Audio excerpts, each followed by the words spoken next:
Eskini sükep, çappanını ta'tir kiyip, chiroyli xo'sh bo'lgan deb bozordan chiqishimiz uchun. Qisi bilmas odamdir.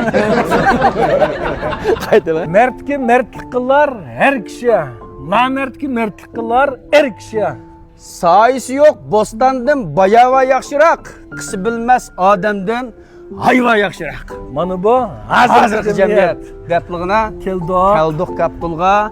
Qani Merdanbek. Merdanjo bilan tunishma. Qanda ukam mening danqamni chiqaramsizlar, manqamnimi? Ha? Onda olsa dostlar biz hozir Aqsuga keldik. Aqsudagi Dashin ikkinchi qo'l mashina bozorining ichiga joylashgan kapitol avtolarni maxsus sotadigan dukkan. Shunda ham Kristal organ tarafından Kristal mulozimat merkeziga keldik. Bu yerda nima ish qilamiz degan vaqtida 2025-yili 6-oyning 12-kunisi mishada kapitol avtolarining shunda ham Kristal avtomobil mulozimat o'rnininki ichilish murosimini qilamiz. Qattiq qilamiz ha. Mish adash bir ko'rinish chiqaribdi ekan. Ya kapitolning danqisini chiqarma, ya manqisini chiqarma deb. Ma amaliyotdan ko'rsanglar mana manqis chiqadiganligi aniqlam. Shunga mish ya adash Kristal organ tarafning manqis chiqarkicha, jin chiqarkini yaxshi. Manqisini chiqarmaydi buni qilinglar.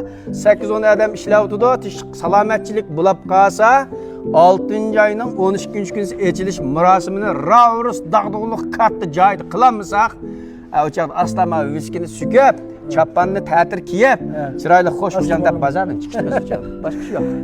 Buni ashta dedik, lekin bu emmiş joy turibdi. Adash 6-oyning 12-si qanday ulgurdi? Ya 10 tusa chislaga. Evet, bir gün deb sunukundaylik kelamiz. Rasul ulgurtishlar. Unda bo'lsa, Aqsudagi do'stlar, mish Yusufjon ulgurtalamdi, ulgurtamamdi.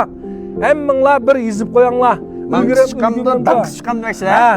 6-oyning 12-kunisi kapitol markalik avtolni maxsus etish dukkanda ajoyib yaxshi bo'lgan katta faoliyatlar bor. Bu yerda har xil haqsiz mashinanglarga yüz mashinaga almashtirib turamiz. Mashinasiga Jionning notisini qo'ydim, haqsiz qo'ydim deydigan bolalar Dashin ikkinchi qo'l mashina bozorining ichiga joylashgan kapitol avtollarini maxsus etish dukkani. Shunda ham Kristal organ tarafninki mashina mulozimat merkezi mishada faoliyat bo'ladi. Soat Beijing vaqt 4 boshlaymiz do'stlar juma. Mishada bir apa deyish birishini alayda o'tinimiz do'stlar. Unda vas keyingi sanda kurashdik, xayr xo'sh.